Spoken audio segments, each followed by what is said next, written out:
अस्सलाम वालेकुम नाज़रीन। आज इमरान खान साहब का वो केस लगा हुआ है जिसके बारे में जस्टिस लोगर ने इमरान खान को एक ऑफ़र करवाई थी और इमरान खान साहब के वकील ने कहा था कि मैं इमरान खान साहब से मशवरा करके आपको जवाब दूंगा। उस ऑफ़र के बारे में हमने बताया था कि उसका मकसद क्या था वो ऑफ़र करने का, कि इमरान खान साहब की ये ऑफ़र क्यों की गई थी, वो क्यों चाहते थे कि इमरान खान उनके ऑफ़र पे आ जाएँ। आज फिर उस केस को बड़े अरसे बाद दोबारा लगाया गया है, क्योंकि पिछले दिनों काफ़ी बातें चल रही हैं, कुछ मज़ाकरात होने की तरफ जा रहे हैं। महमूद खान चकज़ई जो बिल्कुल चुप हैं, वो काफ़ी ज़्यादा जो इतलात थी कोशिश कर रहे थे कि किसी तरह मामलात मज़ाकरात की तरफ जाएँ और हल हों।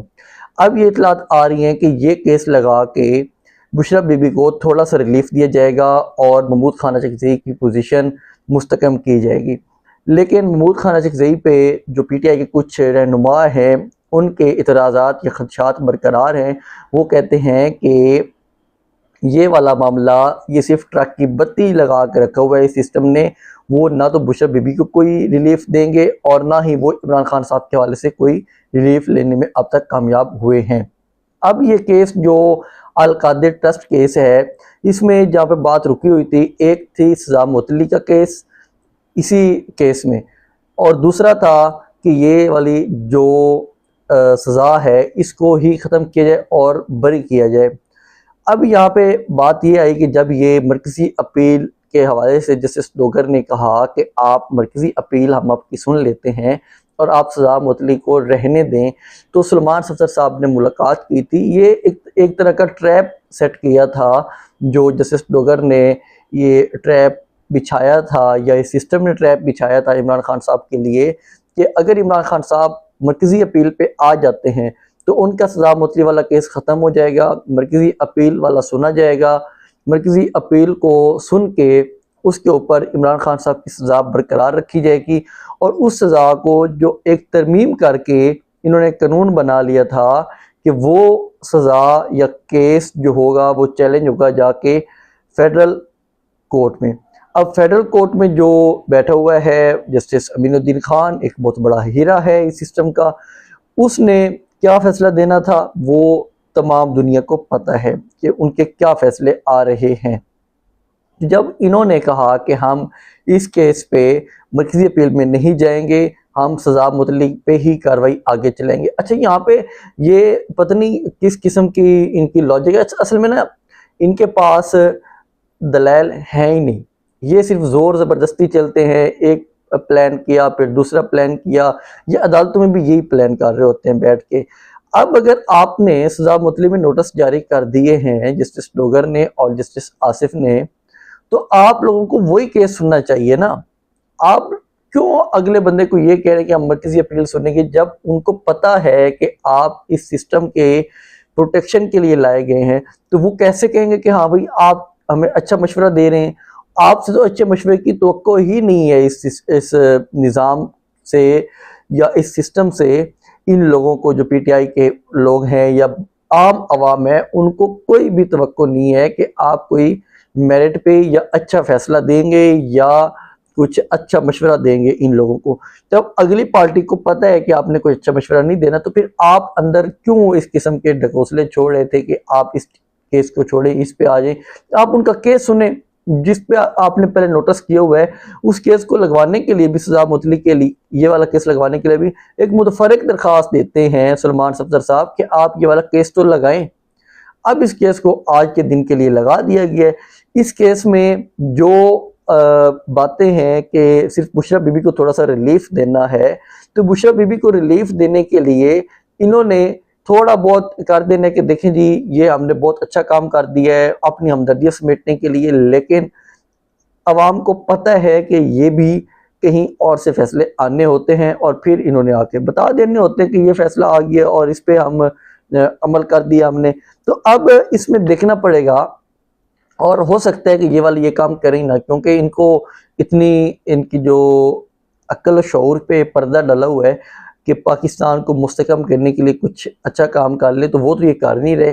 तो हो सकता है ये इसमें कोई रिलीफ ना दे और अपनी वही पुरानी रवायत पे चलते रहें कि इस केस को फिर अगली डेट पे डाल दें, या हो सकता है आज फिर कोई नैब का बंदा ही ना पहुंचे, ना प्रोसिक्यूटर ही ना पहुंचे कि वो मसरूफ़ है या वो कहीं फंसा हुआ है या बीमार है। इस किस्म के बहाने भी ये चला रहे होते हैं बार बार, क्योंकि इनका कोई दीन ईमान तो है ही कोई नहीं ना। अब मैं ज़रा आता हूँ मौलाना फजल रहमान साहब पे।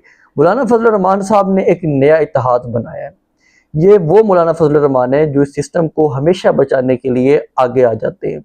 जब भी महंगाई के हवाले से आवाम कोई रिएक्शन देती है तो मौलाना साहब खड़े होते हैं, एक जलसा करते हैं और बड़ी बड़ी बड़के मार के फिर एकदम से चुप होकर बैठ जाते हैं। अभी मौलाना साहब ने वही काम किया है। पिछले दिनों जब तेल की प्राइसेस ऊपर गए, इन्होंने मर्दान में एक जलसा कर दिया। आए ना पंजाब पे इसके हवाले से जलसा करें ताकि आवाम को पता हो कि आप वाकई सीरियस हैं, या सिंध में जाके इस तरह के जलसा करें। नहीं, केपी में जाएंगे जहाँ पे वो लोग एक प्रोवाइड करते हैं जगह कि हाँ भाई ठीक है आप आए, आपका एहतजाज जमहूरी हक है, जहाँ पे जमहूरियत है वहाँ पे जाके ये जलसा करते हैं और अनाउंस कर देते हैं कि हम इस हुकूमत के खिलाफ तहरीक चलाने लगे हैं, महंगाई जो हो रही है इसके खिलाफ। अब उस जलसे को भी इनके 20 दिन गुजर गए। आज फिर उन्होंने जो मुबैनत और इतलात आ रही हैं, नवाज शरीफ से इत्तेहाद किया है गिलगित और कश्मीर इलेक्शन के ऊपर। अब यही मौलाना फजल रहमान है जो अपोजिशन यहाँ पे जो पीटीआई की या महमूद खाना चिकज़ई है और इन लोगों को कहते हैं कि आप हमें साथ लेके चलेंगे तो फिर मामला हल होंगे। इंतहाई मुनाफकत के आला दर्जे पे ये वाली पार्टी फायज है जो मौलाना फजल रहमान साहब की है। यहाँ पे जब बात होती है, जैसे ही कोई नवाज शरीफ से इनकी मुलाकात हो तो ये अपने आप को तुरम खान समझते हुए कहते हैं कि ठीक है हम कश्मीर इलेक्शन आपके साथ मिलकर लड़ेंगे। कश्मीर इलेक्शन में वही होना है, वहाँ पे जो लोग बिठा दिए गए हैं ब्यूरोक्रेसी के या एक और बिठा दिए गए हैं, वो लोग कभी भी कोशिश ये करेंगे कि हम पीटीआई को ना जीतने दें, क्योंकि उन्होंने पहले पीटीआई की हुकूमत ख़त्म की है, पीटीआई के लोटे बनाए, हुकूमत ख़त्म की है। तो अब वो कहाँ से कोशिश करेंगे कि आप पीटीआई दोबारा इक़्तिदार में आ जाए कश्मीर में या जीबी में, तो वो तो इनको करने नहीं देने लगे। लेकिन मौलाना को चाहिए था कि कुछ तो अपनी जो आलिम दीन बने हुए हैं उसका पास रखते, उसकी लाज रखते कि मैं ये क्या काम करता फिर रहा हूँ। आप एक साइड पे इसी हुकूमत के खिलाफ एहतजाज की बात करते हैं, दूसरी साइड पे इसी हुकूमत को आप वोट भी करते हैं। जो भी तरामीम हुई है उसमें मौलाना फजल रहमान ने वोट किया है, अब उनके साथ मिलकर ये इलेक्शन लड़ने की तरफ भी जा रहे हैं। तो ये इनकी एक मुनाफकत का अरूज है, जिसको बाद में इनको गुस्सा भी आता है कि ये हमें गलत अल्फाज इस्तेमाल करते हैं जो अवाम है या पीटीआई के लोग हैं। तो वो बाज़ हद तक वो ठीक इस्तेमाल करते हैं, कुछ अल्फाज नहीं इस्तेमाल करने चाहिए जैसे डीजल वगैरह का, वो एक गलत है। लेकिन ये इनकी हरकत है, ये इनकी मुनाफकत है जिसकी वजह से अवाम इनके खिलाफ रहती है कि ये इस सिस्टम के सर्वाइवल के लिए बैठे हुए हैं। जब भी मुश्किल होती है तो ये आगे आगे खड़े हो जाती है सिस्टम के कि हाँ भी हम आपके साथ हैं, क्योंकि एक्चुअली इनके पास भी कोई मैंडेट है नहीं। कल भी जो एक केस था सुप्रीम कोर्ट में इनकी ही पार्टी का था जिनको फॉर्म 47 पे जितवाया गया था और सुप्रीम कोर्ट ने ख़त्म किया है। उन्होंने कहा कि नहीं ये गलत जितवाया गया था, आरओ ने गलत इलेक्शन जितवाया था मौलाना फजल रहमान के मेंबर को। तो इस तरह तो इनके सारे मेंबर्स आके बैठे हुए हैं। नूर आलम खान के वो भी एक फॉर्म 47 पे बैठा हुआ है यहाँ पे आके। उसके अलावा मौलाना फजल रहमान की खुद एक मतलब कि शशपंज में है कि वो जीते हैं ये हारे हैं। केपी तो वो छोड़ के चले गए थे, जहाँ पे वो बड़े बड़े अपनी पार्टी का करते हैं कि हम यहाँ पे मजबूत हैं, वो तो एलिमेंट गंडापुर की वजह से वो छोड़ के चले गए थे बलूचिस्तान में, वहाँ से उन्होंने इलेक्शन लड़ा है। अब मैं थोड़ी सी ईरान की अपडेट आपको दे दूँ कि ईरान की जो जंग है उसके जो वार का वजीर है, मिनिस्टर बना हुआ है पीट हेग्सेट, उसकी एक सेनेट में या जो मेम्बरान है बाकी वहाँ पे उसकी पेशी होती है। उस पेशी में वो जो अरकान है वो इतने सख्त सवालात करते हैं पीट हेग्सेट से पूछते हैं कि ये जो जंग चल रही है आप यहाँ पे आवाम का पैसा लगा रहे हैं तो आप आवाम को जवाब दे क्यों नहीं है। तो वो कहते हैं कि हमारी जो ये जंग है इसका मुआशी असरात नहीं आएंगे आवाम के ऊपर, आवाम बिल्कुल रिलैक्स रहे, हम बिल्कुल कोशिश कर रहे हैं। वो कहते हैं कि ये एक ढकोसला है कि अवाम के ऊपर कोई असर आ रहा है अमेरिकन अवाम के ऊपर, लेकिन कोई ऐसा असर नहीं आ रहा। लेकिन ये हकीकत है, वहाँ पे जो सर्वे हो रहे हैं या जो भी सर्वे आ रहे हैं वो ट्रंप के ख़िलाफ़ हैं और ट्रंप के हक में कोई भी सर्वे नहीं है। और ट्रंप जो मीडिया से बात कर रहा था उससे सवाल किया गया ओपेक के हवाले से कि ओपेक से जो यूएई है वो निकल गया है, तो ट्रंप ने कहा ये बहुत अच्छा हुआ है। वो कहते हैं कि जो मोहम्मद है मोहम्मद बिन सैयद है वहाँ पे, वो एक बहुत शातिर आदमी है, चालाक आदमी है, तो उसने बहुत अच्छा किया है वहाँ से निकल के। अब वो खुल के अपना कारोबार करेगा और खुल के अपना तेल निकालेगा। तो ट्रंप कहता है ये तुम्हारे लिए बहुत अच्छा है। ट्रंप को किसी से कोई लेना देना नहीं होता, वो सिर्फ अपने मफादात देखता है। अभी उसने ईरान में ब्लॉकेट करके सारों को इनवाइट कर रहा था कि आप आ जाए, हमारे पास आ जाए, यहाँ पे आके आप हमसे ऑयल लेके जाएं।